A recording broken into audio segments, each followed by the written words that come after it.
تو میں نا ایک چھوٹی سی انشاءاللہ ریفلیکشن شیئر کرنا چاہتا ہوں یہاں پہ. آیت نمبر 41 میں اللہ تعالیٰ فرماتے ہیں یا ایھا الذین آمنوا اذکروا اللہ ذکرا کثیرا وسبحوہ بکرۃ واصیلا. اے ایمان والو اللہ کا کثرت سے ذکر کرو صبح شام اور اس کی تسبیح بیان کرو. والذی یصلی علیکم وملائکتہ، وہی ذات ہے جو تم پر رحمتیں بھیجتی ہے اور فرشتے بھی اس کے. لیخرجکم من الظلمات الی النور، تاکہ وہ تمہیں نکال دے اندھیروں سے روشنی کی طرف. وکان بالمؤمنین رحیما، اور اللہ تعالیٰ مومنوں پر رحم کرنے والا ہے. ذکر جو ہے نا میں سمجھتا ہوں the most under rated act of worship. سبحان اللہ. اور سبحان اللہ اتنے بڑے بڑے گناہوں سے ہمیں ذکر بچا لیتا ہے، زبان کی آفتوں سے ہمیں بچا لیتا ہے، جھوٹ سے بچاتا ہے، غیبت سے بچاتا ہے، اور خاص طور پہ علی بھائی جو آپ بات کر رہے ہیں ڈسٹریکشن سے بچاتا ہے. امیجن کریں ایک بندہ اس کا منہ جو ہے، اس کی زبان وہ کنسسٹنٹلی انرچڈ ہے اللہ کے ذکر کے ساتھ، ویٹ ہے نا، وَلِسَانُكَ رَطْبًا بِذِكْرِ اللَّهِ. اور سبحان اللہ یہ انسان کی ایسی ایسی کمیوں کو پوری کر دیتا ہے کہ ہم امیجن نہیں کر سکتے. حدیث میں آتا ہے ایک صحابی اللہ کے رسول سے پاس آیا، اللہ کے رسول الفاظ ہیں کہ میرے اوپر نا معاملات جو دین کے معاملات بہت زیادہ کثرت علیہ، او کما قال علیہ الصلوۃ او کما قال صحابی رضوان اللہ علیہم اجمعین. تو میرے اوپر مجھ سے دین کے سارے جو معاملات ہیں وہ پورے نہیں کیے جاتے، بہت چیزیں کرنے کے لیے، نوافل، صدقات، عبادات. تو انسان کہتا ہے یار کیا کیا کروں، کیا کیا نہ کروں. سبحان اللہ. تو مجھے کچھ ایسا کام بتائیں جس سے ساری کمپنسیشن ہو جائے. تو آپ صلی اللہ علیہ وسلم فرمایا لا یزال لسانک رطبا بذکر اللہ، تمہاری زبان ہمیشہ اللہ کے ذکر سے تر رہے، اور یہ چیز انسان کو کمپنسیٹ کر دیتی ہے. اسی طریقے سے سبحان اللہ میں فار ایگزامپل دیکھتا ہوں جیسے کہ حدیث میں آتا ہے مشہور دجال کے دور میں آپ صلی اللہ علیہ وسلم نے فرمایا تھا کہ وقت آئے گا قحط سالی آئے گی بہت زیادہ. تو صحابہ نے پوچھا اللہ کے رسول صلی اللہ علیہ وسلم مسلمان یہ مومن کیسے سروائیو کریں گے؟ آپ نے فرمایا اللہ اکبر، تحمید، تکبیر، یہ ان کا رزق بن جائے گا. یعنی یہ ہماری فزیکل نیڈس کو پورا کر دیتا ہے. اسی طریقے سے سبحان اللہ ایک اور حدیث سے مجھے اگرچہ حدیث میں ضعف ہے لیکن معنی بڑا زبردست ہے اس کے اندر، اور وہ واقعی مطلب دیگر ایویڈنسز، جنرل ایویڈنسز یہ چیز ثابت ہوتی ہے کہ جنت کے اندر انسان کو کوئی حسرت نہیں ہوگی. اگر حسرت ہوگی تو صرف اس بات پہ حسرت ہوگی کہ وہ کچھ لمحات جو دنیا کے اندر میں اللہ کا ذکر کر سکتا تھا میں نے ذکر نہیں کیا. اور میں سمجھتا ہوں کہ انسان کی فوکس کے لیے، ڈسٹریکشن سے بچنے کے لیے، انسان کے راہ راست پہ رہنے کے لیے، اور انسان کی بڑے بڑے گناہوں سے بچنے کے لیے ذکر جو ہے نا اللہ کا. اور سب سے بڑی بات ہے احمد بھائی میں نے یہ دیکھا کہ جو بندہ جو ذکر کرتا ہے نا وہ کم بولتا ہے، کیونکہ اس کا زبان ذکر کے اندر مشغول ہوتی ہے، وہ کم بولتا ہے. اس سے اس کی وجاہت، اس سے وہ غلطیاں کم کرتا ہے. اگین بات زبان وہ ہے نا اتنی بڑی بات ہے. اور پھر وہ ذکر جو ہے سبحان اللہ، جب امیجن کرے اللہ اکبر سبحان اللہ ایک انسان کنسسٹنٹلی کہہ رہا ہے اور اس کے ساتھ کوئی بھی گناہ آ گیا، جیسے یہ ڈسٹریکشن صاحب بتا رہے ہیں کہ یونیورسٹی کے اندر، کالجز کے اندر خواتین ہیں ساری، امیجن کریں ایک بندے کے منہ پہ استغفار چل رہا ہو، استغفر اللہ، اللہ اکبر سبحان اللہ والحمد للہ، تو سامنے سے جب خواتین گزر رہی ہوں گی ڈیفینیٹلی اس کو حیا اور شرم آئے گی. یہ چیز اس کو بجائے گی. آپ دیکھیں ان الصلاۃ تنہی عن الفحشاء والمنکر، یہاں پہ اللہ نے کیا بڑی کمال کیا ہے، بے شک نماز فحاشی سے اور برائی سے، برائی کے اندر فحاشی شامل ہے لیکن فحاشی کو الگ سے اس لیے ذکر کیا اس کی بڑائی کی وجہ سے، اس کی گریوٹی کی وجہ سے. آگے اللہ نے کہا وَلَذِكْرُ اللَّهِ أَكْبَرُ، اللہ کا ذکر بہت بڑا، یعنی اللہ کا ذکر یہ ساری چیزیں کور کر لیتا ہے. سبحان اللہ کا ذکر جو ہے وہ آپ کو اس فائٹ کرنے کی، پوری فائٹ کرنے کی آپ کو اسٹرینتھ دیتا ہے، انرجی دیتا ہے، آپ کو بہت سی چیزیں بچاتا ہے. تو میں آپ بھائیوں اور بہنوں سے کہوں گا خاص طور پہ، اور اپنے آپ کو بھی نصیحت کروں گا، کثرت سے اپنی زبان کے اوپر نا استغفار رکھیں، ذکر رکھیں.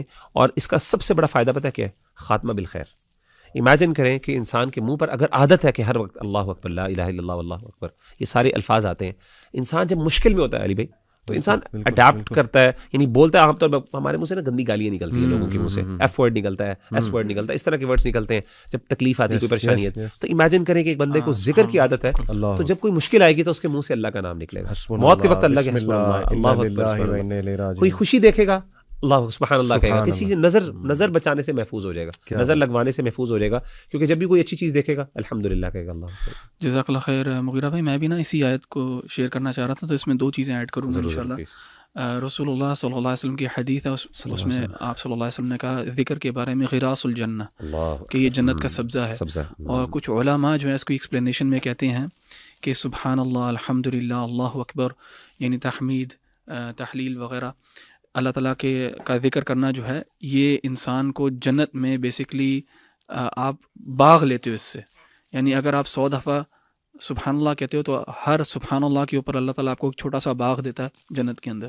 ریل اسٹیٹ کتنی مہنگی چیز ہے اس دنیا کے اندر، ہاں، اور اس دنیا میں کتنا مہنگا ہے کہ لوگ جو ہے صحیح زندگی جو ہے 10 مرلے یا 1 کنال کا پلاٹ ان کو نصیب ہوتا ہے، لیکن اللہ سبحانہ و تعالیٰ نے اتنا آسان کیا ہوا ہے یہ عمل. لیکن اس کے برعکس جو ہے سورہ زخرف کی آیت ہے وَمَن يَعْشُ عَن ذِكْرِ الرَّحْمَنِ نُقَيِّدْ لَهُ شَيْطَانًا فَهُوَ لَهُ قَرِينٌ.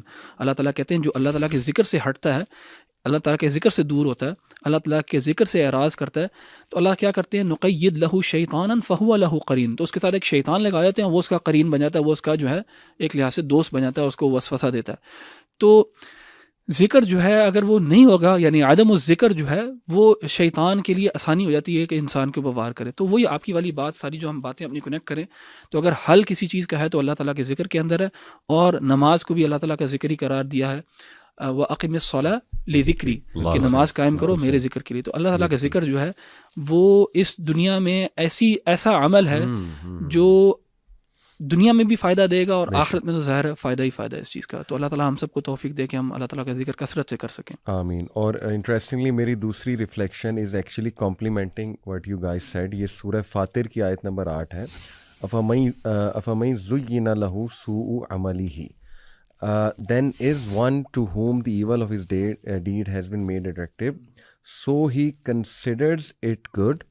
For indeed Allah sends astray whom he wills and guides whom he wills. So do not let yourself perish over them in regret. Indeed Allah is knowing what they do.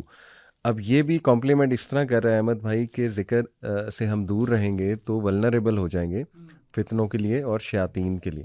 اور شیطان جو سسٹمیٹک ڈیسینسٹائزیشن پورا اس کا ایک طریقہ ہے کہ ایک چھوٹے گناہ سے آہستہ آہستہ آہستہ آہستہ پھر بڑے گناہ کی طرف لانا، اور پھر گناہ لگنا ہی نہ، اس کو ہیبٹ بنا دینا. تو ہوتا ہے ایسے کہ وہ مزین بھی کر کے دکھاتا ہے گناہ کو، اور وہ انسان سمجھتا ہے کہ میں تو بالکل ٹھیک ہوں، تو گناہ ہے ہی نہیں ٹو بگن ود. تو یہ بھی تبھی ہے آئی بلیو کہ جب جتنا انسان ذکر سے دور رہے گا، اور جتنا انسان رحمان کی یاد سے، اللہ رب العالمین کی یاد سے، پھر جو فریم ورک ہے نماز وغیرہ اس میں ہم عمل ہی نہیں کریں گے، تو پھر ہم یہ شکایت نہیں کر سکتے کہ ہم فتنوں کا شکار ہو گئے. پھر ڈیفینیٹلی شیطان تو ہمیں پکڑے گا. کہ تو یہ میری طرف سے یہ ریفلیکشن تھی. علی بھائی ذکر سے نا انسان کا دل صاف ہوتا ہے، اور کثرت ذکر سے پھر انسان جو ہے اللہ تعالیٰ کی روشنی سے دیکھتا ہے اشیاء کو، اور اس کی جو بصیرت ہے وہ مختلف ہو جاتی ہے. تو جیسے آپ نے کہا نا کہ ان کو گناہ ہی نہیں لگتا، اس کی وجہ یہ ہے کہ اللہ تعالیٰ کے ذکر سے خالی ہے دل. اگر اس ذکر سے بھر لیں گے تو پھر سب چیزیں کلیئر ہو جائیں گی، اور اللہ تعالیٰ جو ہے نا وہ اپنی روشنی کے عوض انسان کو گائیڈ کرے گا. جزاکم اللہ خیر.